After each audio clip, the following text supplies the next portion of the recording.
I would be willing to bet that you, along with me, along with almost everyone I know, has been taught that our physical problems are really just a series of symptoms to suppress. Have a cold? Take antibiotics. Something aches? Take some ibuprofen.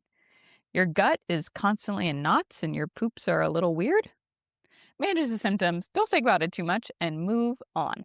And if that doesn't work, you simply haven't found the right protocol yet, the right supplement, the right diagnosis, the right expert. Welcome to the Body Knows, where we question whether any of that is actually true. Here's what I wish we had learned in school. Illness doesn't mean your body is broken. It means it's communicating in the only language it has. All those symptoms you've been trying to stomp into submission are actually the data you need to be paying attention to. Today, my co host Anna is sharing her full journey through Lyme's disease. She was 23, her hair was falling out, her hands were shaking, she was sleeping 15 hours a day, and a doctor told her it was only going to get worse. But then she went on a meditation retreat, and suddenly all her chronic pain disappeared. It obviously left her thinking, what the hell just happened? This is her story of finally figuring out what actually was going on. In this episode, we are also getting into neuroception and why our nervous system responds similarly to a tiger or an infection or your inner critic. The unspoken epidemic of bracing due to overwhelmed nervous systems or unprocessed stress. The necessity of moving through our emotions, because otherwise our body will just store them as tension and they'll eventually lead to illness. The unexpected connection between self criticism, systemic harm, and autoimmune conditions, and concrete changes to go from my body is the enemy to my body is the compass. I'm Leona Waller. You're about to meet my brilliant co host, Anna Ali. Don't forget to like and subscribe wherever you're listening, and let's get into it. There's this piece for me that I come back to with chronic illness and specifically really like physical, physiological, mental, emotional, like the whole fucking thing is there's this particular flavor of despair that comes with Oh, chronic illness. oh my God, I feel that. Yeah. And like and that's what I want to speak to first. Just to anyone and everyone that is in chronic illness right now. Like, there is this quiet and accumulating despair that is silent and unseen in so many ways. And it's not this loud, dramatic thing. And the impacts of how our society and culture responds to it are can be so harmful Mm, in these quiet and accumulating ways. mm, Whether it's, you're telling someone about the foods that you've realized you're sensitive to and they cut off, and then their response is like, "Oh, yeah, I get diarrhea when I eat this too, but I just don't pay attention to it." And it's, oh. oh, stab in the heart. Like, could you say anything more invalidating? Could you say anything, like, less obviously, "I think you're just being too sensitive, and just if you suck it up, you'll be okay." That can we just highlight that really fast? That, like, you're just being too sensitive, and, like, what you're feeling in your body isn't actually that bad, and we're all feeling things that bad in our body, but you're just focusing it on too much, and you're belly aching about it too much. Yeah. So invalidating. Everybody gets to decide what level of discomfort they're willing to live with. Yes. Yes. Yes, and then this other piece is like, constipation or diarrhea are the least of my problems, right? They're very specific about it. You can't see the arthritis in half the joints in my body. You can't see the fibromyalgia pain that are stabbing me like knives right now. You can't imagine the burden I am bearing to show up and smile right now. Like, I didn't Mhm. cut these foods out because I had occasional constipation or diarrhea. Like, and it's just there's this and so just yeah, there's so much invalidation to Mhm. someone and so many different ways of being like, "Well, actually, you're the problem." but Yeah. that's communicated by how people respond to chronic illness. Mhm. And so I think that's like a part of what I'm hoping to figure out how to communicate today is giving a more fuller picture of what it means to live with chronic illness. And Mhm. then also giving a fuller picture of how we can work with it. Mhm. And yeah. And just how, like, if an illness is related to something emotional, if it has a psychosomatic element, that doesn't negate it at all. Like, that's surprise, everything in your body is connected. Wild concept. And that's, like, phenomenal because then you can go and work with the emotional things that are happening upstream that are causing the downstream physical effects. But it doesn't diminish it. It doesn't make it smaller. It's just, like, confirmed. Yes. The emotions running through your body, the adrenaline running through your body, the cortisol running through your body affects your body. Yes. Yes. What you are experiencing is real and valid. Yeah. Anna, I would love if you could just, since you have such a personal experience with this and we've talked about it in little bits in different episodes, but like walk us through your Mm, journey with Lyme's because that's a big one that a lot of people are struggling with. And I don't even think I've gotten the full story of how you discovered the element that has been so healed by somatic work. yeah. Yeah. Yeah. No. Okay. So I think in my teens, I started getting IBS symptoms. and and I eventually went to a gastroenterologist and I was explaining to him my symptoms and he was like, "Well, you're yeah, I was dealing with constipation and diarrhea at the time." And he was like, "So you're in the tricky group where like we can't treat both of those because they do the opposite. Which one do you want to treat? And then the other one is what will happen."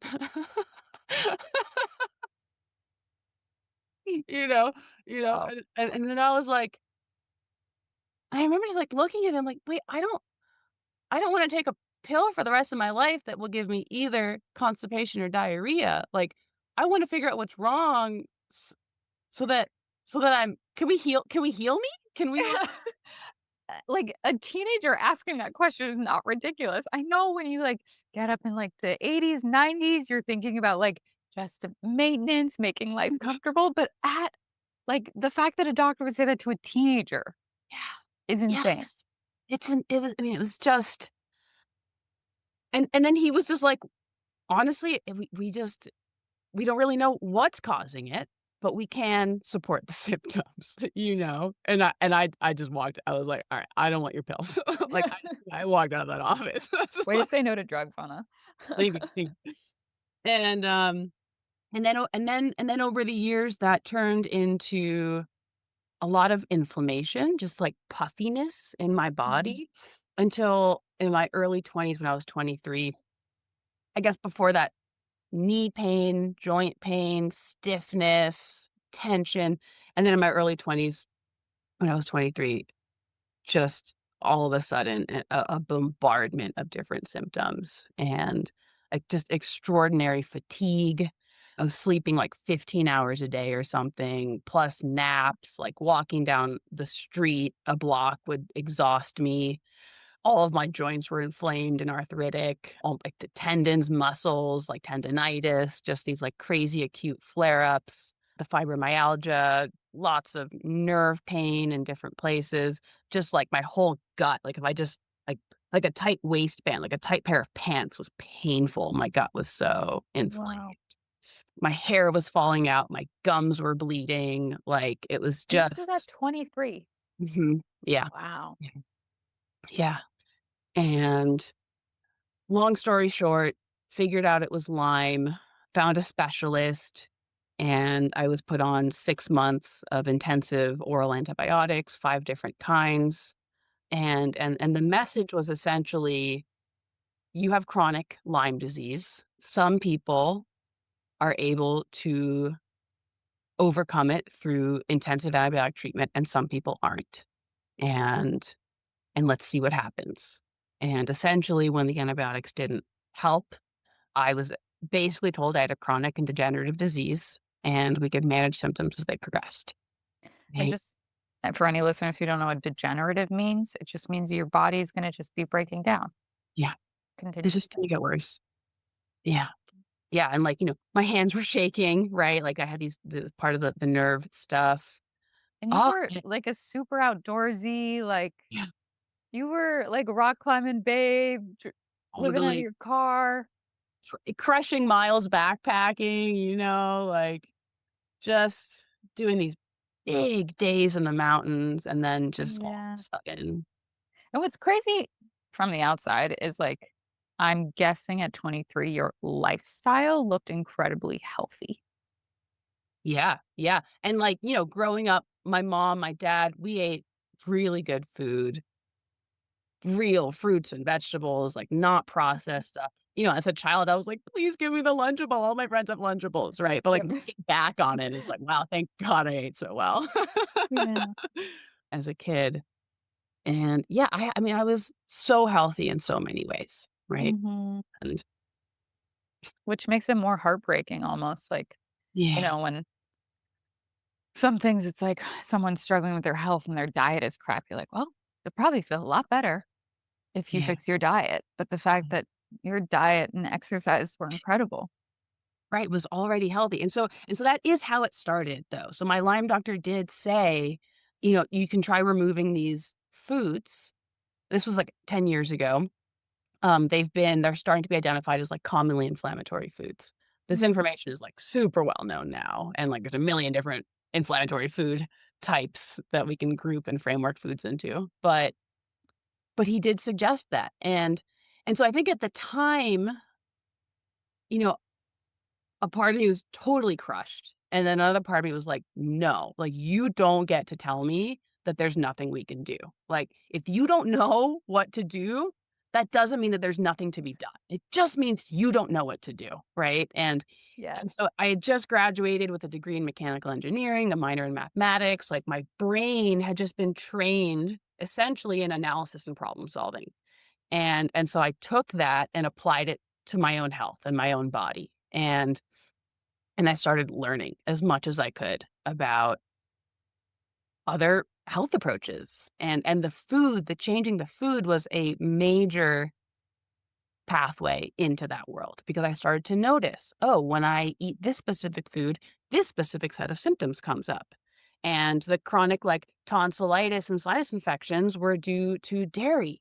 And the gluten was causing extreme inflammation and, like, the crazy heart palpitations and, you know, really rapid heartbeat randomly at rest. And I started to just eat, take out foods, put them back in, catalog the symptoms, right? And there was this understanding starting to be built that there was more going on. And I kept having this experience where I'd learn something new, I'd apply it, and then I'd plateau.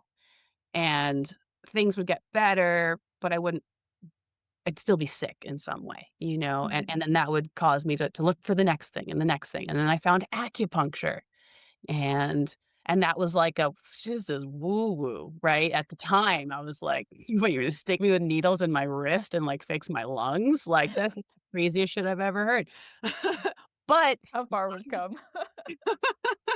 I was desperate though, right? I was like, "No, we'll try anything. Like, stick the needle Mhm. between my eyeballs. Like, I just make me better," And I still and man, it did. I mean, it helped so much, right? And I was like, "Huh, there's something here. There's something real happening, and I can't really explain it yet."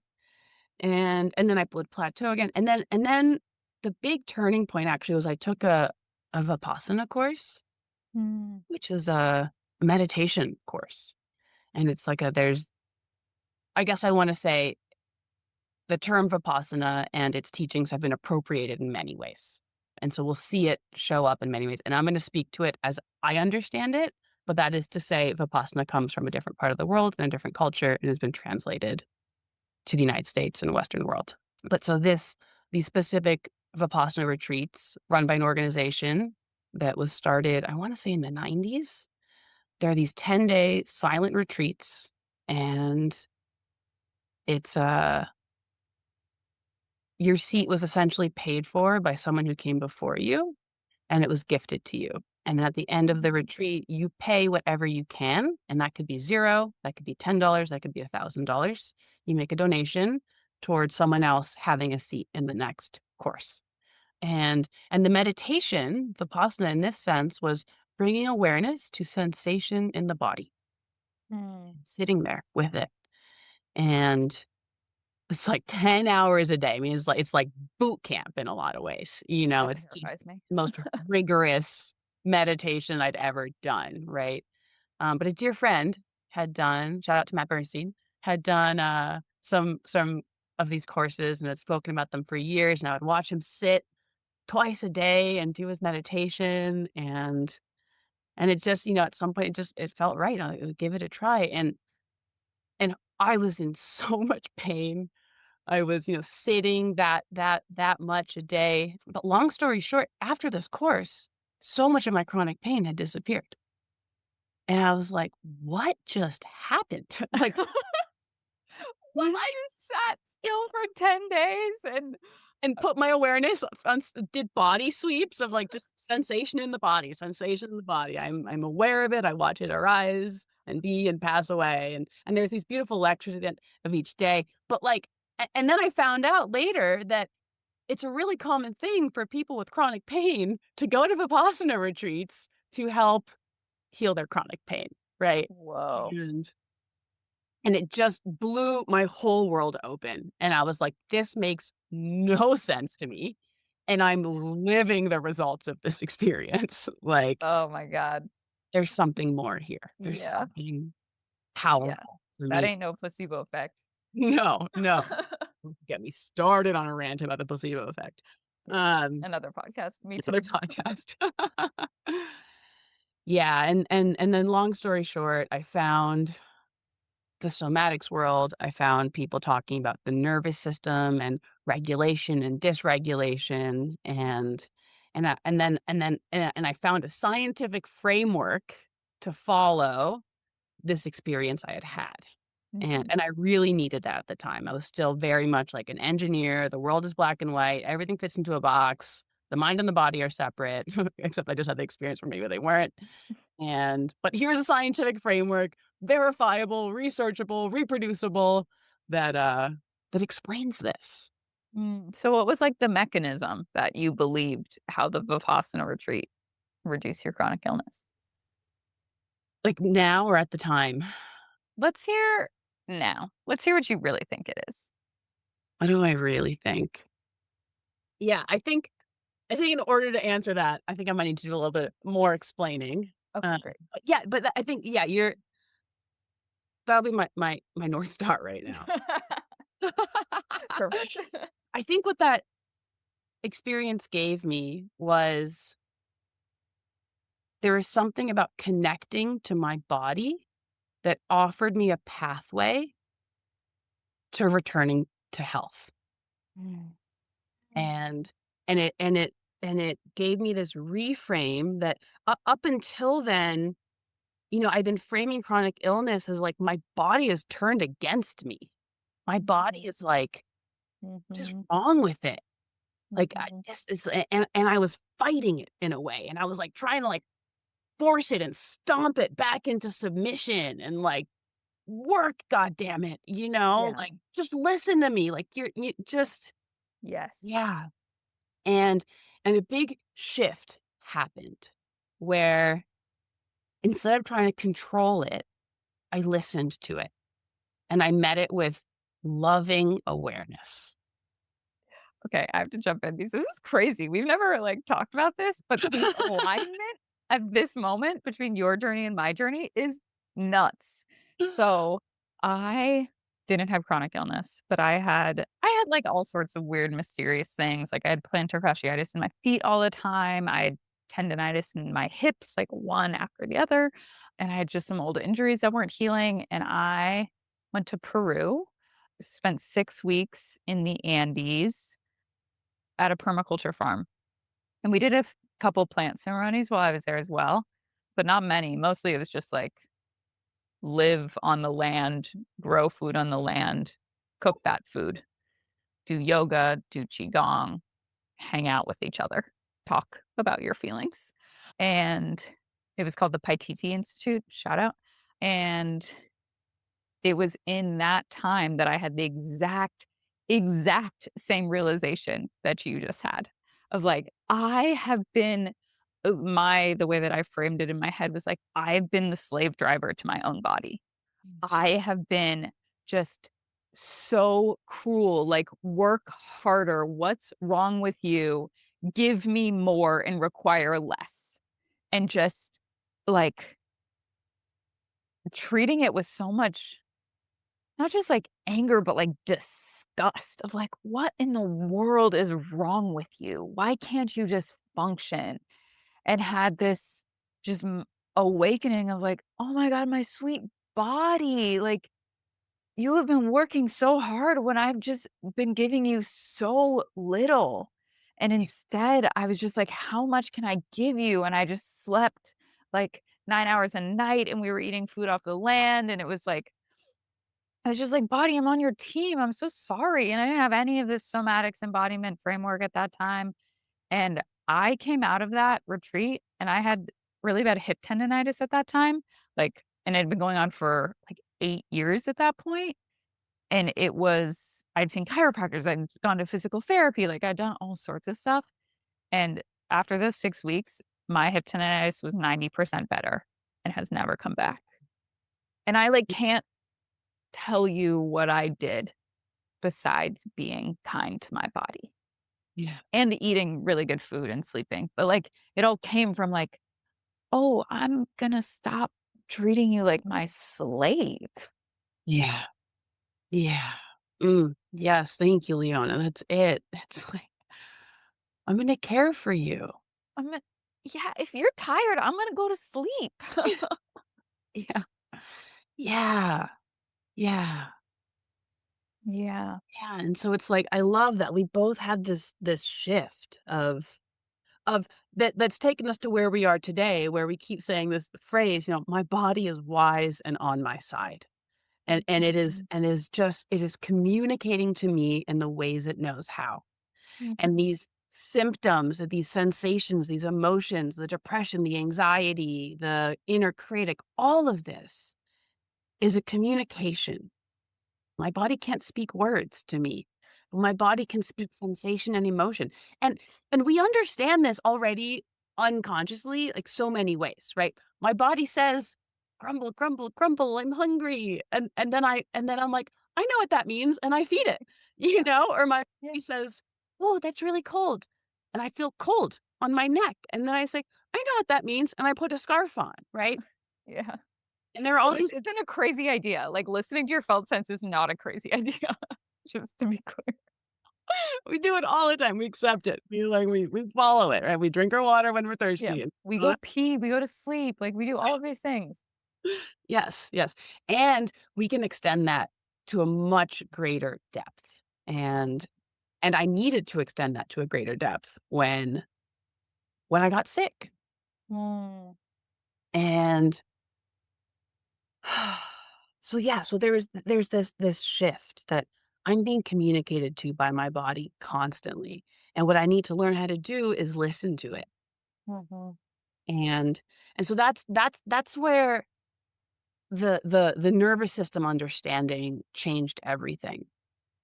And I think I want to start by saying a bad habit of mine, and I'd say everyone else in this world, of saying the nervous system. What a broad piece of language to speak to very specific and interconnected things that are wildly complex, right? And any doctor and scientist that's like, "I can't stand it when these people are like, the nervous system said this or felt this or like needed this." And it's like, you're absolutely right. I just put an umbrella term over something that could be much more specific and should be much more specific.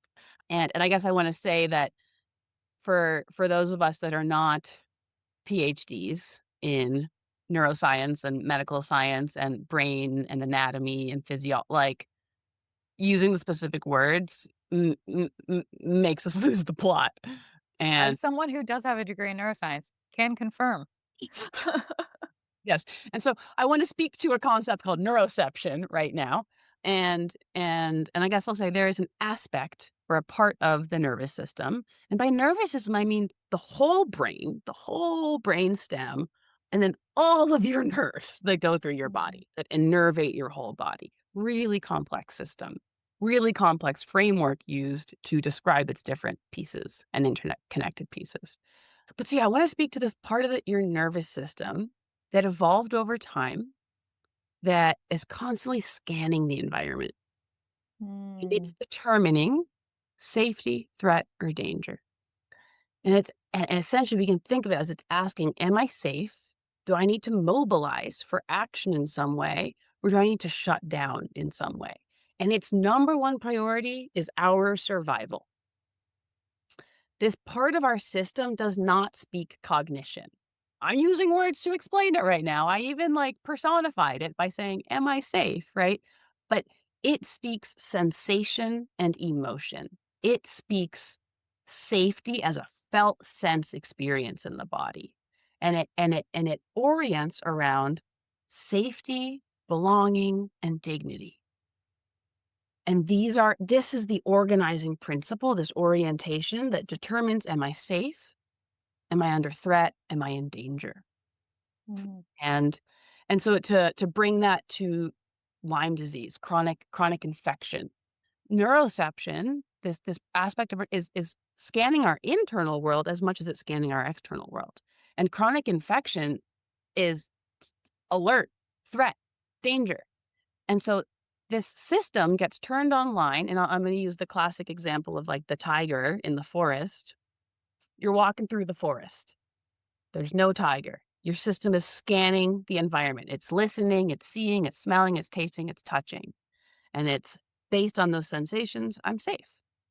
And then let's say your system hears a roar in the distance, threat, right? And we've all experienced that. We hear like a big crash or a bang. And what happens? We brace, we tense, all of our senses sort of turn online a little more and and then they start to scan what just happened. Am I safe? That was a threatening sensory experience that happened. Heart rate increases, respiratory rate increases. When that threat comes in a little more, digestion decreases, blood flow to the internal organs. And, these heart rate shifts, breath shifts, bracing muscles. It's a brilliant short term survival strategy to Mhm. adapt to the present moment. And then once I see that the tiger was just a roar in the distance and it's not here anymore, my system downregulates and comes back to baseline. My heart rate stabilizes, my breathing stabilizes, my muscles relax, my digestion returns, etc. Yeah, and just for the science heads out there, that like that's the shift from your parasympathetic nervous system, rest and digest, to your sympathetic nervous system, flight, fight, freeze, fawn. So Yeah. like when you go into sympathetic activation, your body gets ready to be active, to do things, and that means you need more blood to your muscles and you need less blood to your digestion. And then when you come back into rest and digest, Mm. you can come back into bringing blood flow to those internal organs and not pumping blood so much through the extremities and not having such an increased respiratory and heart rate. Yeah, exactly, exactly. And then to show the next example, let's say you hear the roar and then there's a tiger right in front of you. Okay, so we've gone from example of safety, an example of threat. This is the danger example. This is like I'm giving you a spectrum of activation here. This is where your system is like, holy shit, red alert, there's a tiger.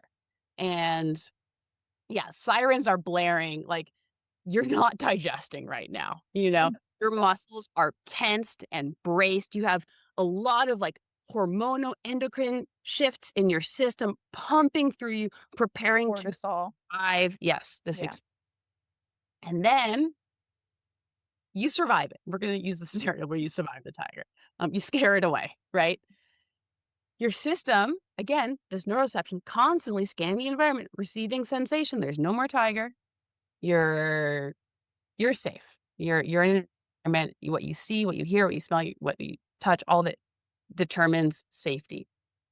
Your system calms down and you return to baseline. And this is also a fun fact for anybody who did sports as a kid, why eating before doing sports is a terrible idea, because your body's like, "I don't have time for digestion. I don't have the resources for digestion. We're just getting rid of everything in the digestive system right now." So why you may feel nauseous or throw up when Yes. you're working out too hard after eating. The exact same thing. Your body's just like, "I don't have time for that." Yeah, and actually, like, that would be like an inappropriate use of my resources right now. Okay, so why did I just say all of this? I wanna bring it back to I'll give the example of chronic infection. Mm. This brilliant short-term survival mechanism, these physiological changes that take place in the body for surviving a short-term stressor have very costly effects when they remain turned on for the long term. Oh, wow. And so I think chronic infection is a good way to sort of into this understanding of, okay, yeah, a chronic infection in your body is going to keep that system turned on because there's infection, gonna be Mm. infection. And so we have shallow breathing constantly. Our jaw remains tight constantly. Our gut isn't getting the blood flow and stimulation it needs to function for days, for weeks, for months, for years. This is not this is just a physiological what's the word I want to use here? Like, Mechanism? yeah, mechanism that just accumulates and shows up in these ways. And so now I want to offer the next step here where the stressor can be many things. I use the tiger as the example. And evolutionarily speaking, if you look at like the humanoid species have been evolving for like 6 or 7 million years, the stressors were more like that. Yeah. And in our modern world, we have these new additions of it's not just my physical safety that can be assessed for safety, threat, or danger, but also my sense of belonging, my sense of connection. I'm welcome here. I'm connected to others. I'm connected to Mhm. something greater than myself, like the earth. And then our sense of dignity, our sense of worth, our sense of belonging. All of this has been wired in to this same system whose job it is to keep you alive and keep you connected to safety, belonging, and dignity. And so now the tiger or the chronic infection is the community around you. What was your I was gonna say the news cycle. news cycle? Yes, the bombardment of bad news, of scary, threatening news. Like, It's dangerous news. Like, full yes. on danger. Yes, it's the deadline looming that, Mhm. like, could maybe put your job at risk. What is your job connected to? Your ability to get food and water and shelter and support for your family. Like, Mhm. these are really real stressors that are Even also how many likes you get on social media. Like, your feeling of belonging, of like, that's a threat. Like, "Oh, no, people aren't responding well to what I posted." Threat, threat, threat. right, exactly. Yeah. So this is where I get to bring in systemic harm as well. Mm. And, I'll speak to being a woman, for example. Mhm. How many women walk down the street by themselves at night? How many women do that being connected to a sense of safety?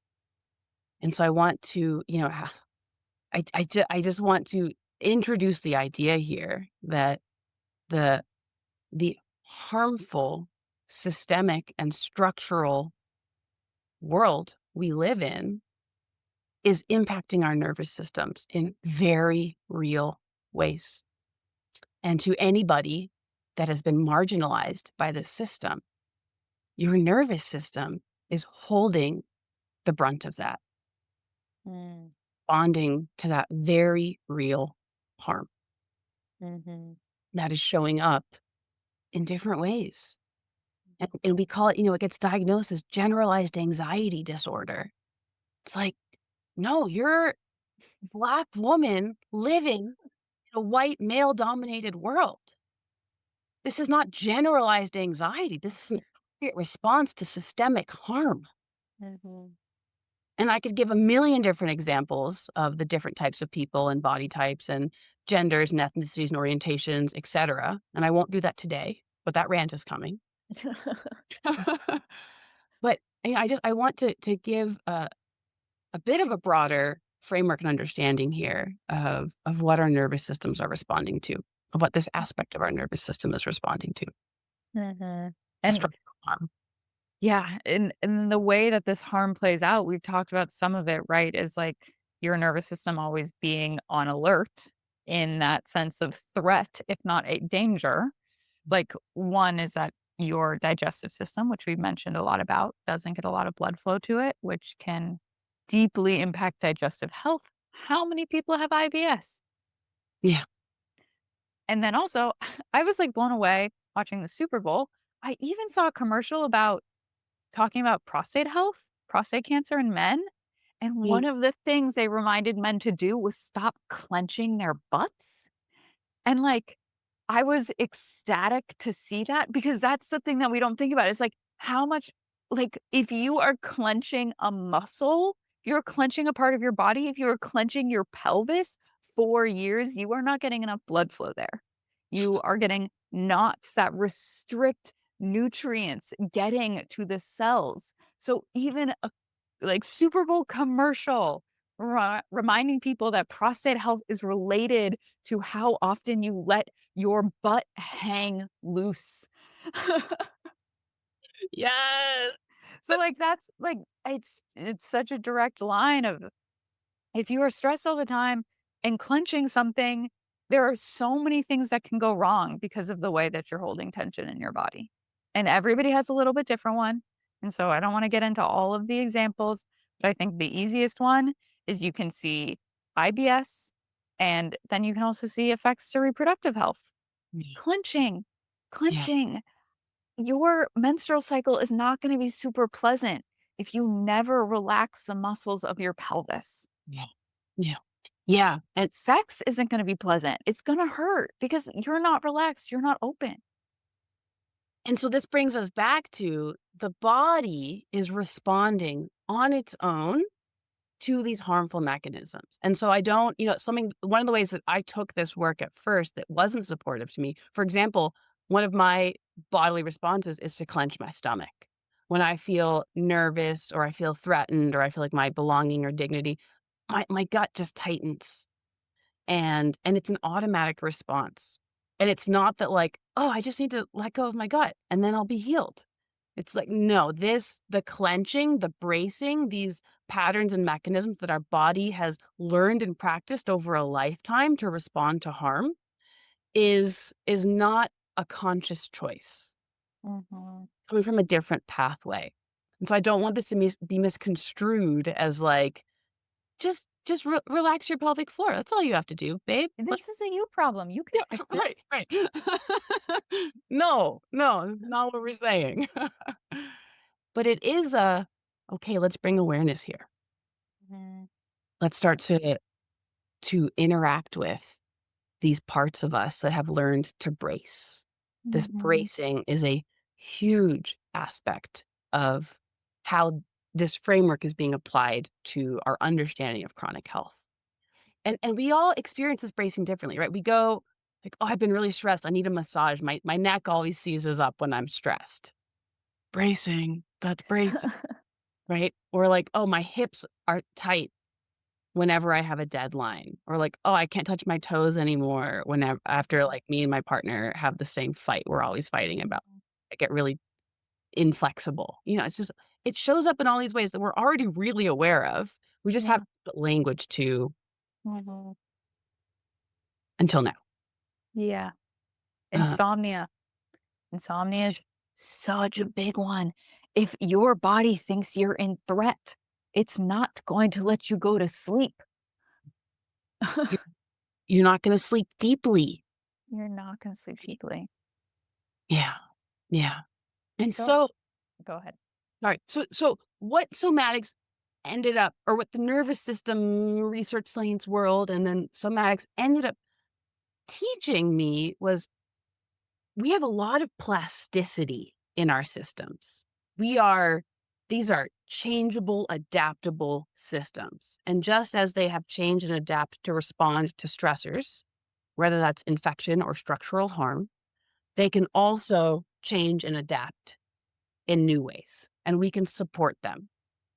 Again, this is not a like place personal responsibility on meeting structural harm, right? Like, no, we got a revolution that needs to come on a systemic level in this world. And in the meantime, as we are working toward that collective liberation, we can also support our bodies in meeting this world and Mm, giving the care and capacity and flexibility that we can to our systems to be able to show up. mm, mhm. And there is, I think, and I would love actually, I think this is now a perfect place to get back into your story because you had inside of you a threat, a danger that your body was responding to in the form of the Lyme's disease infection.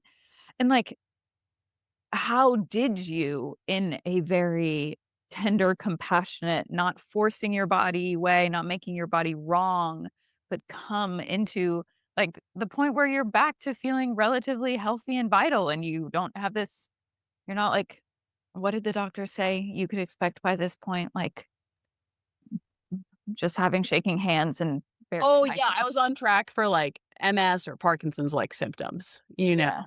That's what had yeah, that is what has happened to so many people in my position, Mm, and yeah, okay, so what this led me to was my internal world, not just the mhm, chronic infection, but the extraordinary self-criticism and the low self-esteem and lack of self-worth and, like, "I don't belong here, I'm a burden to this world."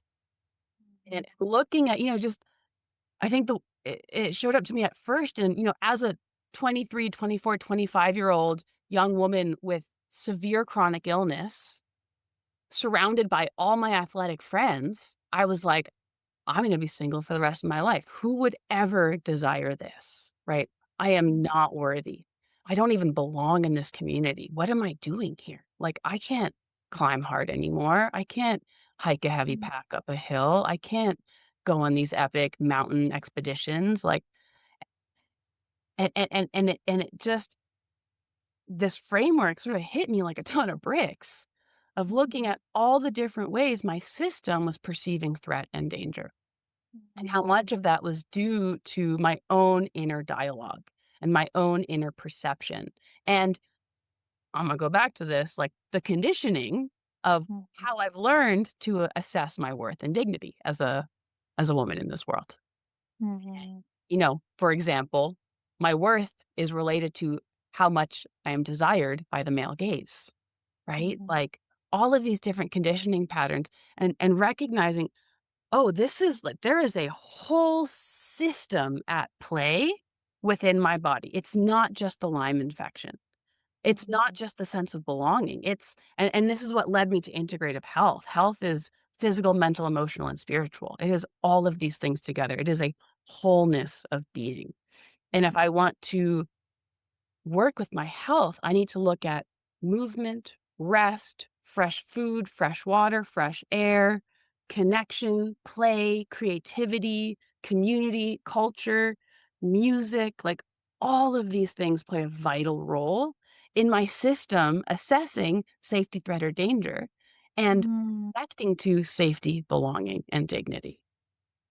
I love that, like, adding that layer because we have the layers of, like, so you could be reacting to a threat, danger outside of you. You could be reacting to a threat, danger inside your body, inside your blood in form of affection. And then you could be reacting to threat or danger in your thoughts. And then, like, you telling yourself that you're worthless and that you're never gonna have a partner, you're never gonna be taken care of. Like, that is that is a very reasonable threat to your nervous system. Like, Yeah. your beliefs are a threat to your nervous system. And I don't Right. wanna suggest that we have to then bypass. Maybe you can speak to that, because then we don't wanna just tell ourselves, like, "No, stop thinking that." Like, Right. I think Well, A, we can't stop thinking that, like, these patterns are us, right? It's not as Yeah, simple. Flipping yeah. this way. Well, okay, wait, my mind just went in 7 different directions. Yeah, I realized that. I teed you up, and I was like, "Oh, this is gonna be a hard one." Are Well, I you guess what's coming to mind right now is, like, wanting to give some maybe more concrete examples. Uh, Mhm. for example, how many women look in a mirror and the majority of their thought is looking at and identifying all the things wrong with their body, Oh, right? yeah. And spending a lifetime every time you look at your reflection in the mirror, you look at your belly and you say, "Gross, I hate you." And you look at Oh. your chin and you say, "Wrong." And you look at all and then you look around this world and you say, "How can I fix this so I can belong and be worthy?" And then this Mhm. is reinforced by the beauty ads.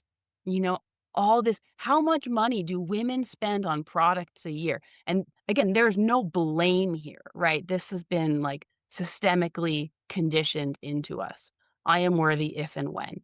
Mhm. And and so it's like there's so much complexity here. There's so much to work with. And what I love about somatics and somatic work is it gives us a framework to work with the experience instead of the story, because the story is so complex. And it's like, Mhm.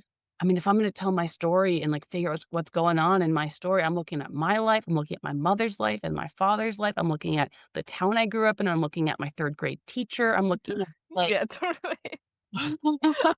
My relationship with my first cat, my relationship with my second cat, like, it goes on and on. and instead, we can come into the body and be like, "I feel tension in my belly, Mm.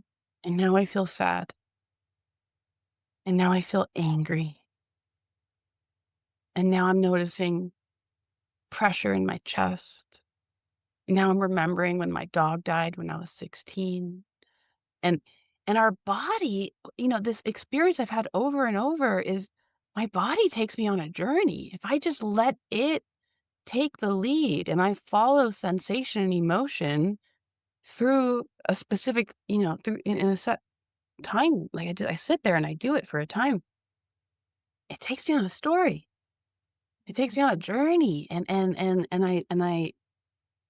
end up coming into contact with parts of me that have experienced rupture in some way, that have experienced threat or danger to their sense of safety, belonging, and dignity, and weren't able to integrate back to safety, belonging, and dignity after those experiences.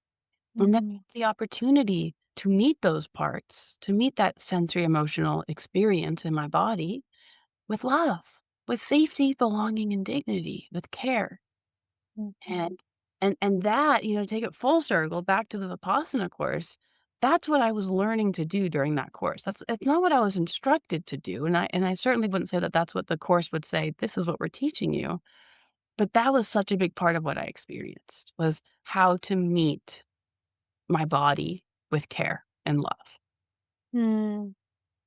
And Yeah. what you said about closing those loops too, like, that's kind of what embodiment has been to me, is or at least that's why I first was, like, blown open by it, was this realization that my body was holding old emotions that I didn't have to understand, that I didn't have to have the story for, that didn't need to make sense, but I could let the emotions, like, be processed through. I could cry. I could cry for 20 minutes for no reason. I could rage for days for no reason. And when I just gave my body space to go through that process, and we've talked about this on another podcast, we'll put a link that's about, like, like, moving the activation energy, moving out the feeling that you need to fight or flee or cry and grieve, like, letting your body finish that processing. like, whew, you just don't realize how much, like, energetic, emotional baggage you're carrying until Yeah. you start that process and you're like, "Oh my god, I can move through the world without, like, peeking around every corner because I'm worried something's gonna trigger me and send me off." Like, I used to be so emotionally fragile all the time Yeah. because I had this big backpack of unprocessed emotions. And so, like, I thought I had anxiety. No, I had unprocessed emotions. And those for me did turn, like, my processed emotions. I've heard there's a framework that I've heard that I'm not gonna Mm, remember the name of, but some people turn the angst of those unprocessed emotions outward, right. anger problems. Some people turn that frustration and that confusion inward. Mm, I turned it inward. yeah, me too. Self-loathing, judgment, endless criticism, and Yeah. it wasn't until I got to the root, I got to those unprocessed emotions that, like, suddenly the self-criticism wasn't something that I'd, like, actively work on, like, I never did affirmations because they just didn't really work for me. I was like, "That's just a Band-Aid. That's, like, another Band-Aid. I wanna understand the root." And it's when I just started freeing the energy, and then that energy wasn't looking for an outlet, and the outlet it found wasn't self-loathing anymore because I was like, "I just processed it. I just processed it." I love that you brought this here because, like, this was the missing piece, right? Mm, What do we do with these emotions? What are and in our Western world, we're taught, like, mind over matter and, like, stomp them down and, like, they do transcend, baby.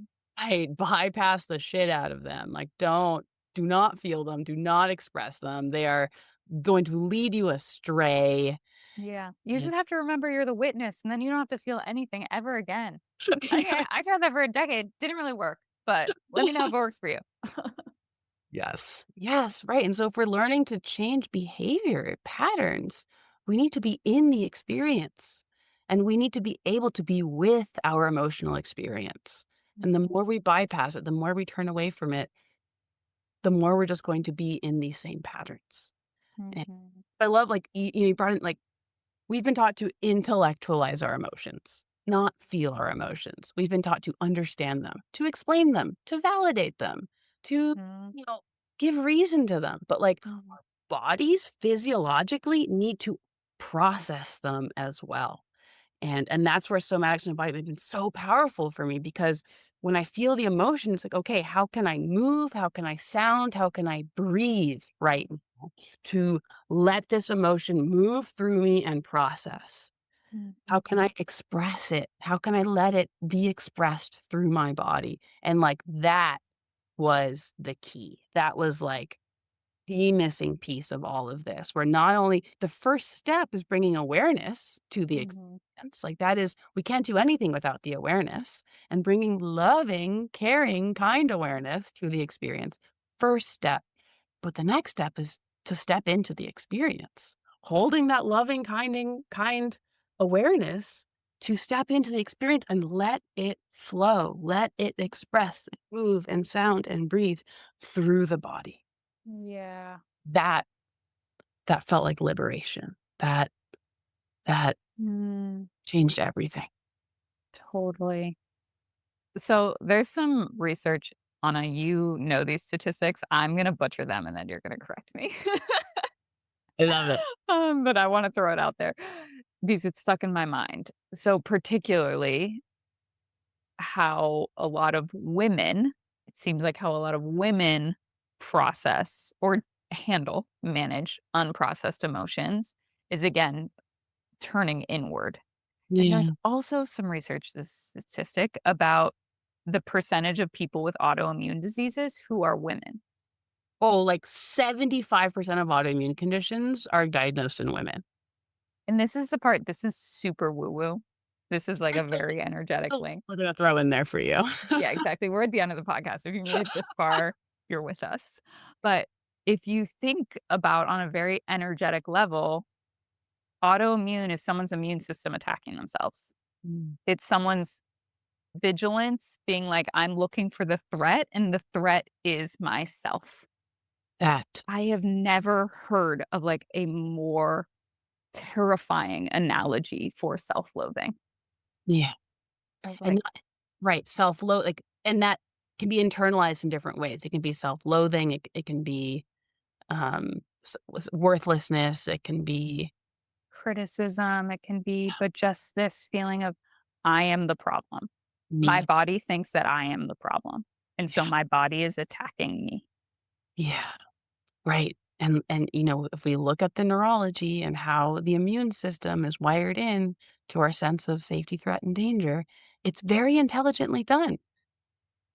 It's our immune system is there to also assess threat and danger and do something about it and fight the virus and attack the molecule and break down the unwanted foreign cell and send it through our system and excrete it in some way. Yeah. Now in this complex world, how many times will I have to look in a mirror and be like, you are disgusting. You are fat and ugly and gross and belly, you specifically are the problem. How many times will I have to experience that before something starts happening in my body Yeah. in response to it? Yeah. Totally.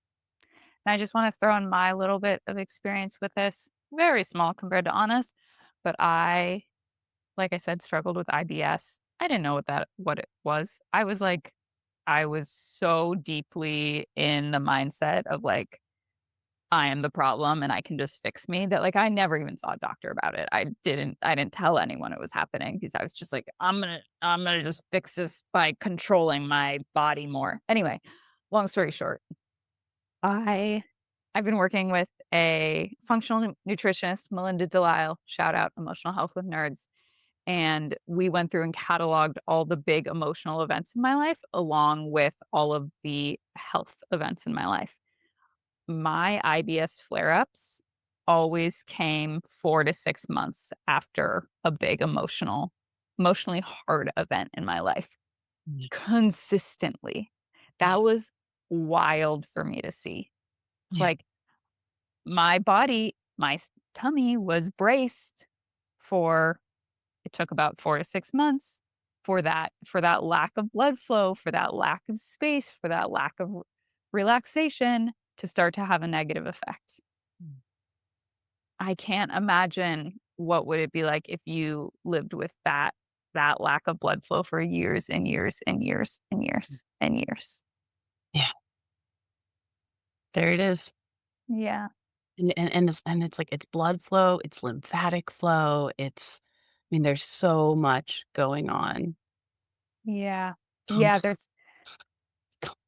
there's yes, it's and this is where it's like I wanna have, like, a nice summary of, like, what you can do with this, and it's like, what you can do with this is you can start to approach your body with curiosity and trust. My Yeah. body is wise and on my side. My body is trying to keep me safe with the tools that it has evolved. My body is trying to tell me that something in my environment, internal or external or mental or emotional, is hurting. Yeah. That. Yeah. Yeah, so if you want more, we highly recommend Intro to Somatics is our most popular podcast ever. Intro to Embodiment is a very good companion to that. And then we also have one that's about sensitivity and about how you're not too sensitive and about how to learn how to embrace your sensitivity as a superpower and build the capacity to stay grounded while you're feeling sensitive so you don't end up reactive. So, yeah. Anything else we got, Anna? It's 1,000 more episodes to go. I know every podcast we're like, oh my God, now I thought of all the other episodes I want to record right now. But we have come up to about an hour, and this does feel complete as starting this conversation that we will continue as Yeah, well. definitely. All right, y'all. Thanks so much for being here with us.